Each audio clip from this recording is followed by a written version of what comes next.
In this tutorial, you'll learn how to properly white balance a camera. White balancing tells the camera how it should interpret the color white, which will ensure that all other colors are captured correctly. You should always white balance before shooting, and white balance again if the light on your subject ever changes. It's important to make sure your camera's settings are correct before white balancing. Regardless of which camera you have, always make sure you're in manual mode, and be sure to adjust the iris before white balancing. Remember, if you ever adjust the iris after white balancing, you'll need to repeat the process, as this changes the amount of light that hits the sensor. Now for the process. For the purpose of this tutorial, we'll be using a Studio Panasonic 170, but the process for white balancing will be similar for any camera. We'll go into the specific features and settings for each camera later in this tutorial. Start by having your subject hold up a piece of white paper under the lighting that they will be filmed in. It's important that the paper is in the same lighting as your subject, otherwise the camera will not capture the colors in your shot correctly. Zoom in on the piece of paper so that it fills the entire screen. Make sure that only the paper is in the frame. Take care to exclude the subject's fingers and any shadows. Next, press and hold the white balance button until the message ABB End is displayed. This will take 2 or 3 seconds. Now, zoom back out and check the viewfinder to ensure that the colors are being displayed properly in your shot. If your shot has a yellow or blue tint, or if things just look a little off, you'll want to repeat the process of white balancing again until the colors are properly displayed.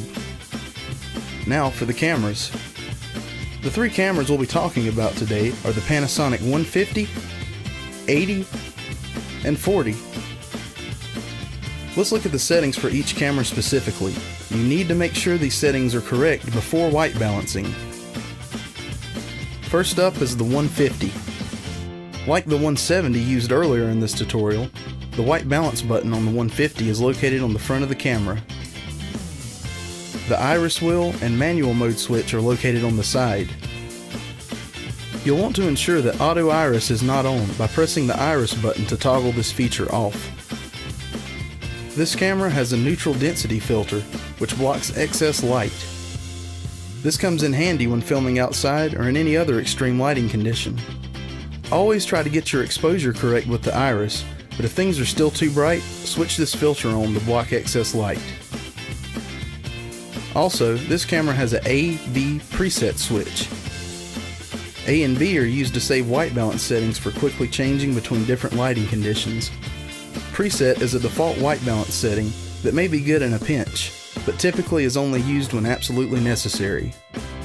Under normal shooting conditions, when you can white balance manually, leave this switch set to either A or B.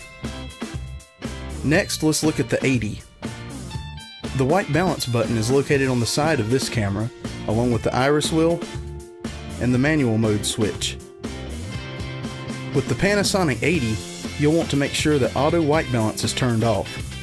If the letters ATW are displayed on your viewfinder screen, simply press and release the white balance button a few times to toggle this option off. You'll want to be in either ACH or BCH.